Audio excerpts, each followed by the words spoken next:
La médecine traditionnelle ivoirienne est un secteur en pleine évolution, profondément enraciné dans la culture et les habitudes des populations. Elle regroupe environ 13 000 praticiens officiels identifiés à travers tout le pays.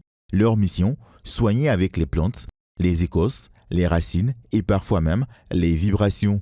Des savoirs transmis de génération en génération, loin des laboratoires modernes, mais au cœur des croyances populaires. Malgré son importance, de nombreux Ivoiriens se posent des questions sur ce secteur, sa place réelle, son rôle, ses limites et surtout son avenir. Et pour y répondre avec expertise, nous avons rencontré M. Kwayo Didier, président de la Fédération des naturothérapeutes et praticiens de médecine traditionnelle de Côte d'Ivoire. La première préoccupation nous vient de Serge. Quels sont les maux que la médecine traditionnelle peut guérir et quelles sont les limites de la médecine traditionnelle? Il est dit que là où s'arrête la médecine conventionnelle, moderne, intervient la médecine traditionnelle. Donc vous voyez, c'est une forme de complémentarité.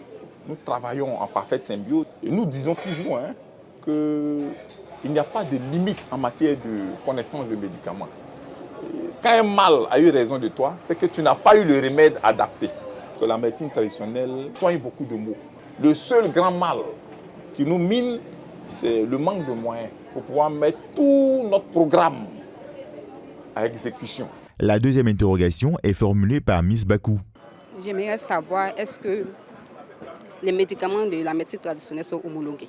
La fédération a beaucoup bataillé. Nous avons eu en 2015 une loi qui autorise l'exercice légal de la médecine traditionnelle.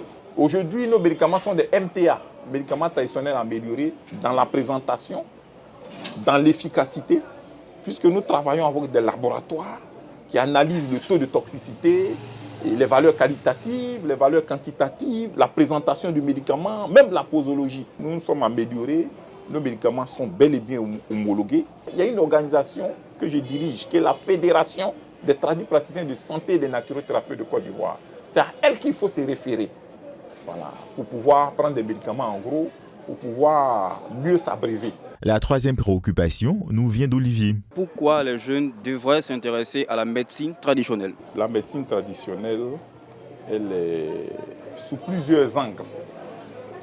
Et comme eux-mêmes l'ont dit, les grands-parents utilisaient cette médecine. Et c'est grâce à cette médecine que nos sociétés d'avant se sont maintenues en équilibre.